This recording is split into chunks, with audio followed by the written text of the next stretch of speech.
What's up, guys? Welcome back to Voyage RC. Got the 22T 4.0 up here on the bench. Was able to race it, doing a club race with it. So kind of got some track time on it. Just kind of wanted to share with you how it went, and then kind of my initial thoughts on how the truck handles and the overall quality of it.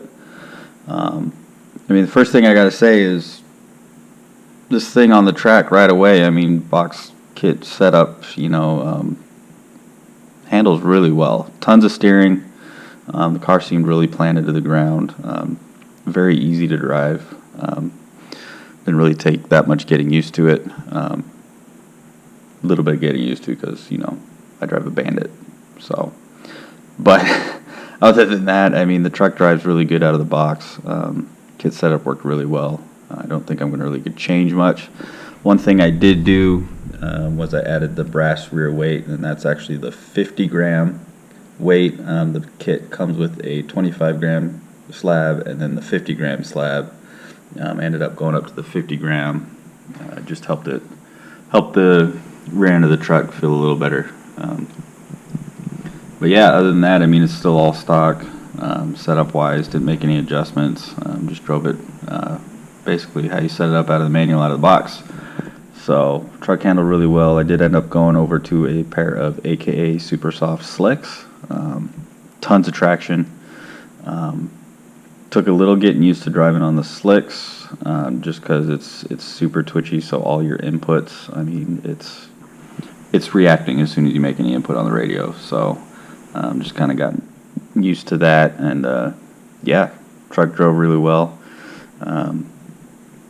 Couple of downfalls to it. I did break one of the ball cups on the rear. I actually broke this one here, had to replace it. It split right at the ball, and then obviously it's going to pop off because it's not tight enough on the ball. So yeah, seems like the kit ball cups are a little weak. The other thing that I thought was weird, but I guess is not as weird as I thought, but the inserts on the front caster blocks that your axle slides through, I actually had the bearings pull through those, so the axle was kind of flopping out to the side on the front wheel. So I had to swap those out. So the ones I had were the centered hole, as opposed to the forward axle that it runs in the kit. So that was one, I guess, minor setup change from the kit setup. But yeah, so those would be really the two weak points that I have found on the truck. I bought a set of ball cups out of the shop, replaced that one. I haven't had any other issues with it, and I haven't had any other issues after I swapped the axle inserts on the front end. So yeah, got some track time on it. You can see the chassis plate starting to wear on the back and everything, normal. But yeah, the fun truck is really fun to drive, drives really good. I don't know why stadium truck isn't as big as it used to be.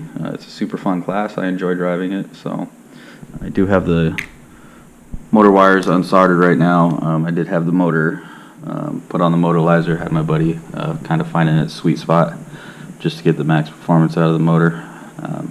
But yeah, truck was super fun, super easy to drive, pretty dialed right out of the box. So stay tuned for more. Hopefully I'll get some running footage next time I have it out.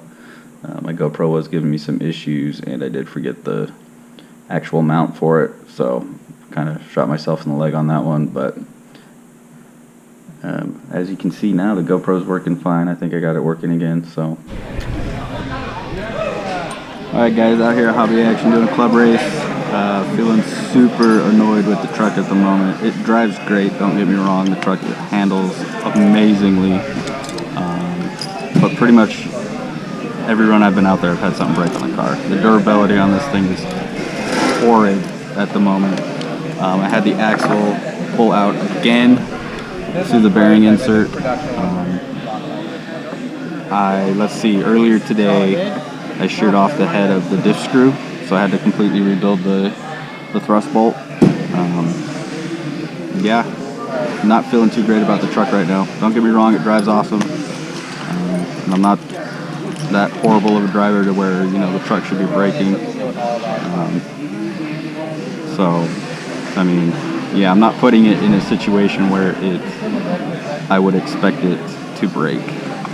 It's just happening super constantly, and I'm super annoyed at the moment. So, I'll do a race recap. So that'll be at the end of this video. But yeah, stay tuned for that. What's up, guys? By now, if you make it this far in the video, you've seen some of my review of driving the 22T 4.0 from TLR. It's got its ups and downs, that's for sure. Yeah, I had a little time to cool off after the race day today. A little frustrated. Breaking parts, way too many parts. It's kind of the frustrating part about it. The truck is awesome as far as handling and drivability and everything. I mean, right out of the box, I really didn't tweak the box setup that much. The only thing I did was add the rear weight to it. Ended up going with the 50-gram weight that mounts right under the transmission.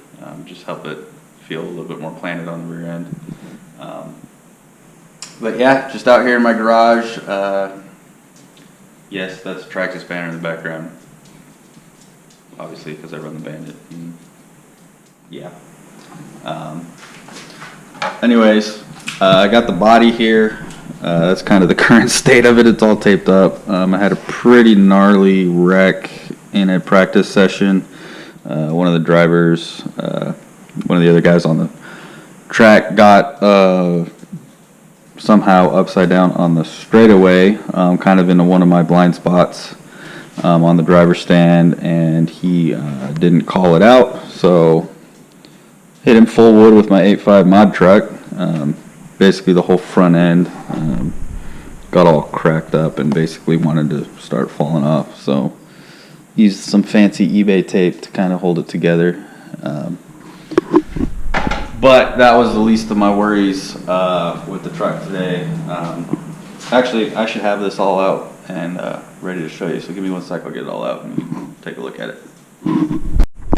Alright guys, got the truck out. Well, I mean, first thing you'd see here is really the last straw was in one of the, actually the first qualifier of the night. Gave it a little too much gas going on the straightaway, looped it around. There was a guy coming behind me, hit the truck, and it pulled the bearing right out of the carrier. Basically pulled it straight through the insert. You can see the inner insert is still in there. Obviously the outer one's still on the wheel. That's the second time that's happened, and even on the hit, I mean, for that, yeah, he hit me, but the way he hit me, his truck just came and basically his tire, which should have just rolled right over, kind of, it sent this thing flying down the straightaway. So that was kind of a bummer. There's the first time it happened. You can see it just, well, maybe you can see, but the bearings just pull through these inserts. So that happening twice. I've only had the truck at the track twice. So 2 club race nights on it.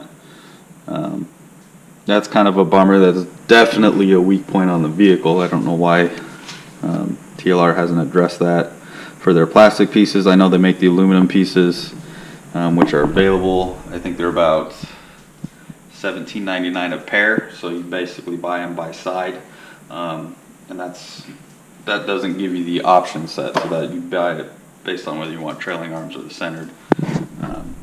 So a little expensive, which, I mean, all the TLR aluminum stuff is kind of pricey, but typically worth it. The other thing that broke, so the first night I club raced it, is their ball cups that come in the kit. Actually ended up, it popped off, but it popped off because it split right at the end. So it was one of the rear ones. Basically just came into it off of jump, kind of had it pitched to land into the turn, so that put a lot of side pressure, side force on the rod and the ball cup, and it caused that to break. I replaced that one with one of the HD ball cups, bought a new set for the truck, HD ball cups, put that one on. I haven't had another one break yet, so I think it's just the ball cups that are coming in the kit are a little weak. So once you replace them with those, which really one of those things you shouldn't have to worry about. And then the other thing that actually happened today in practice on one of the runs, you can see this is the diff bolt there. Head sheared right off of it. So completely lost forward motion. It actually was acting like I threw the pinion off the motor shaft. The motor was revving, but obviously not going anywhere because there was no pressure on the diff to engage the wheels. Yeah, so I had to buy the diff bolt kit plus a rebuild kit for the thrust because I lost at least half of the bearings because when it happened, it just shot them off the side.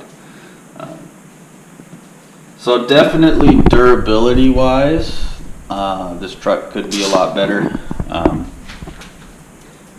Yeah, it's kind of frustrating when you take it to the track and you're running it. And I don't even have that much runtime on it, and I've broken that much stuff. So it's definitely very frustrating. It kind of makes you think about whether you want to run the vehicle or not. Honestly, I have, especially after tonight, I'm contemplating whether I want to keep it in my arsenal or not.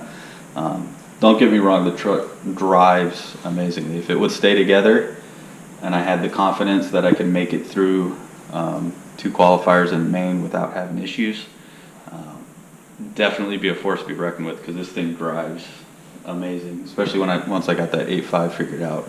Put it on the Modelizer, found the sweet spot on that for RPMs and whatnot. And, tons of power, tons of grip. This truck just grips, it turns, it does what you want it to do. Like I said, the only thing I added was that brass weight in the back.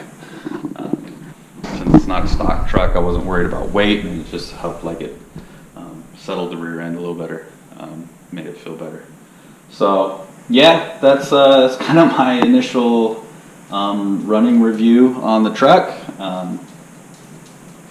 Yeah, it drives great. So if if it would stay together and not be breaking parts, it would definitely be a good truck. That's for sure. But the durability thing, I mean, I just can't get over that. Breaking too many parts. Yeah, maybe 1 or 2 of those was my fault driving wise, but as a driver and as a more what I would consider a more experienced driver, because I definitely have the hours, I'm not the fastest, but I've definitely got the laps thrown down. You kind of get a feel for wrecks that you expect stuff to break on versus wrecks that when stuff breaks you're like, really, like that shouldn't have happened. Especially that diff bolt. I mean, obviously it wasn't a wreck, it was just kind of got on the power and didn't go anywhere, so somewhere along the line it just sheared the head off of it. And every single one of these things that is broken, I've talked to a couple guys, and it's not, I wouldn't call it a more of a common issue, but it's definitely not uncommon because these particular things are happening to multiple people. So I think if TLR could get that sorted out, I don't know if it's a manufacturing of their plastics that just needs to be changed up a little bit, better manufacturing or whatever, but if they could sort that out, I mean, this truck would be a track killer. I mean, it's definitely a good truck. So yeah, I'm gonna cut it there. This has been a long video. Thanks for watching, especially if you made it all the way to the end. So yeah, I'll hopefully get some running video of this, running footage. Didn't tonight because this all happened in my first qualifier, and using my daughter as an excuse, I had to come home, so get her to bed. But yeah, thanks for watching. Stay tuned for more. Hopefully I'll get some running video footage for you. Yeah, stay tuned.